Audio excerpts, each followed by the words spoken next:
introspection ou réflexion, les pensées qui habitent ces êtres s'abîment dans leur plénitude.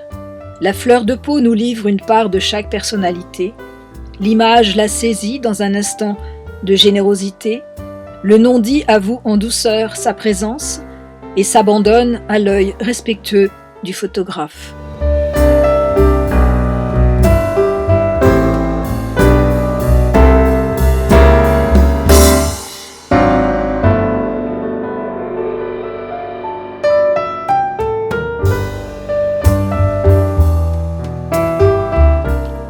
En 2002, grâce à mon ami Patrick Rana-Perrier, qui exposait lui-même, cette exposition a pu intégrer le Festival Off des rencontres d'Arles.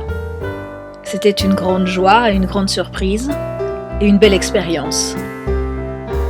Merci.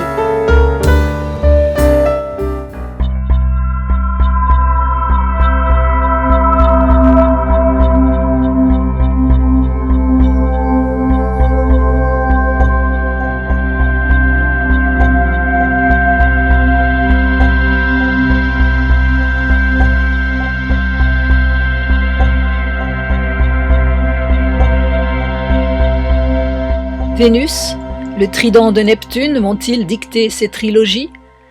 Ou bien allier l'influence de l'une à 7 années d'envie réfléchie?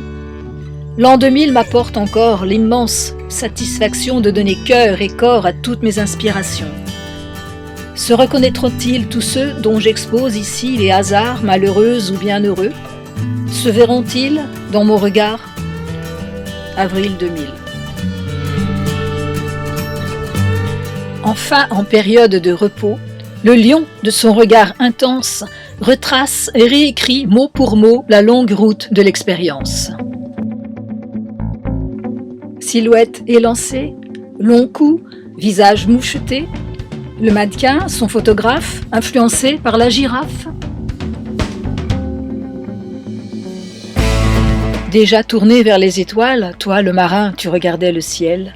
L'as-tu rejointe, mon ami Daniel, cette constellation des voiles? À la manière de peau d'âne, descendante de tzigane, son regard d'aigle à tout un chacun dévoile la trame de son destin. Ils font des monts d'images, ces démons, ces diables peu sages, surgis déridants du fleuve des enfers ou de la cuisse de Jupiter.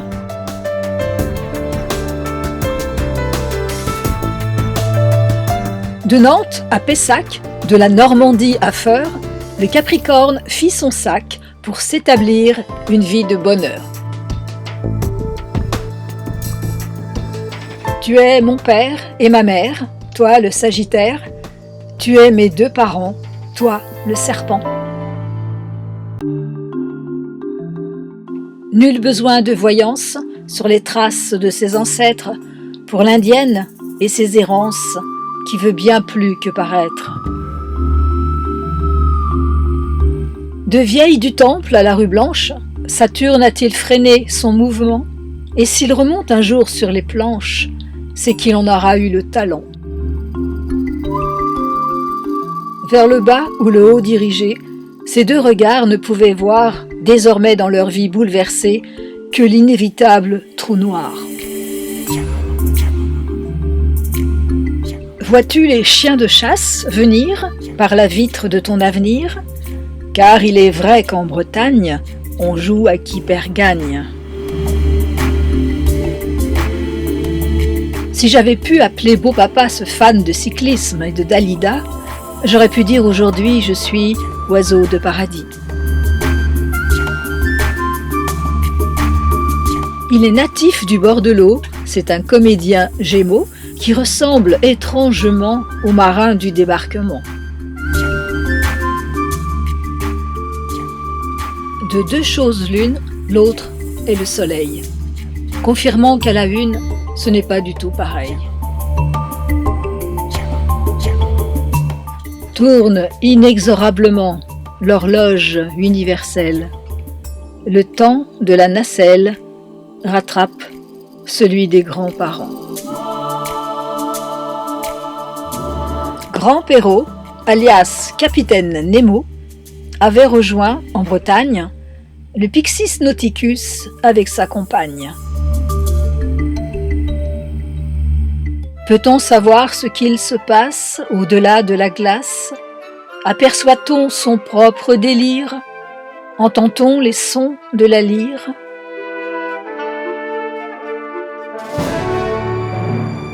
L'an 2000, son année, celle du dragon, le verra encore voyager de montagnes en vallons.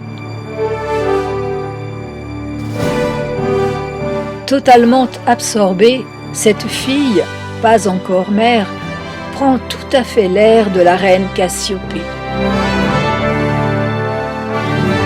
Entre théâtre et cinéma, si son cœur a beaucoup balancé, de toute manière, raison il a de persévérer et rêver à percer.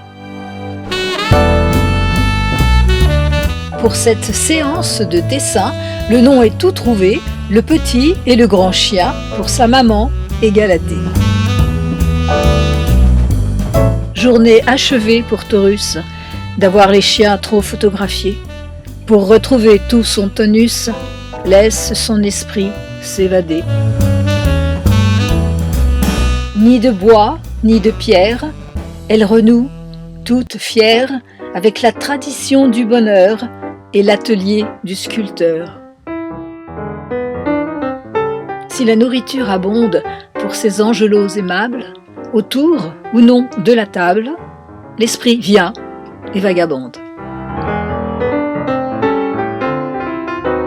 Devant son photographe, elle est, mais semble issue du chevalet du peintre, qu'aurait visité un amateur de dessins animés.